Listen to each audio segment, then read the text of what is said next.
630 BC, and he actually sparked one of the greatest religious revivals in Judah, a black man. A senator who's descended from Mizraim, which means it made her Hamitic. Thus, there is also facts to know that the mother of Joseph's children were black, Ephraim and Manasseh, who were part of the 12 tribes. Get this in, let this sink in. Part of the 12 tribes of Israel were black people. They were African. They were not white. They were not the Jews that you see on TV with locks in their beard. We made up part of the 12 tribes. Some of us in here are descendants from the 12 tribes of Israel. History of the Bible. I want to jump around a little bit, and we got to get here. I want to share this with you. The history of the Bible. This is something, the same Bible that we read. Many people don't know that the Bible was canonized in Carthage, North Africa. It was put together in Africa. All 66 books and the books that were in it at first, it was done in Africa around 397 AD. Also, key players in this movement were none other than St. Augustine of Hippo. Hippo was in North Africa. St. Augustine was a black man. The greatest father in church history was a black man. He was not the white man with the white beard that they show on the History Channel when they want to show a picture of St. Augustine.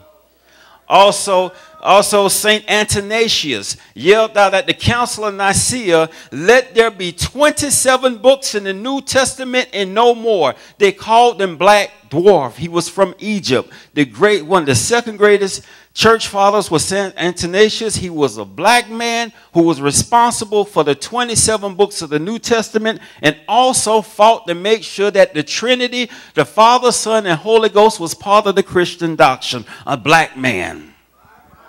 The early monks in Egypt studied early monks, the monastic order. When you look at monasteries, all of that started in Egypt. The Ark of the Covenant is rumored to believe to be in Ethiopia. Jesus hid from Herod in Egypt.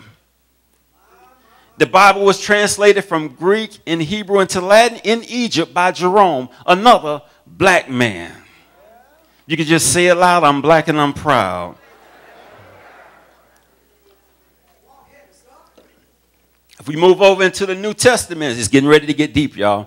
And I just want to say, this kind of teaching 30 years ago would have had me hung somewhere on a tree.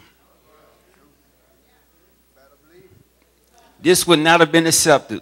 I would have been an Emmett Till type person, hung on a tree somewhere. Matthew 1 through 14, the genealogy of Jesus, in which 4 Hamitic women are included. Get this: Rahab, Tamar, Ruth, Bathsheba, all black women, all Cushite women, which makes Jesus descendants of Canaanites, which make Jesus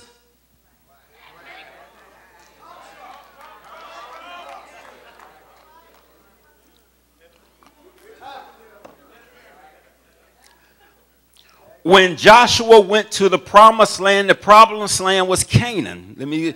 Canaanites were black. They were Hamitic. They were north of Egypt. The Canaanites were black, and the Rahab, the one who hid the spies, the harlot, is actually directly in Jesus' bloodline on both his mother and father's side. They were from the tribe of David, the tribe of Judah. They were all of African descent. Black people. Matthew 2:13 through 18, out of Egypt, Africa, I have called my son. Hosea 11:1 says, out of Africa, Egypt, I've called my son.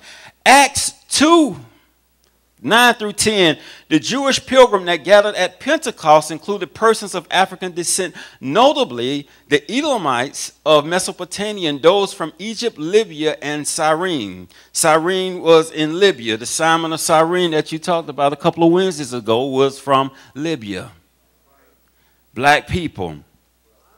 I want to take the time out to talk because we have to embrace this, because unless we embrace the mentality, embrace the doctrine that they have forced upon us. We see white Jesus, we see white images of God. If we close our eyes, I did this a few years ago, if we close our eyes right now and we were to imagine what God would look like and just picture a physical image of God, we would see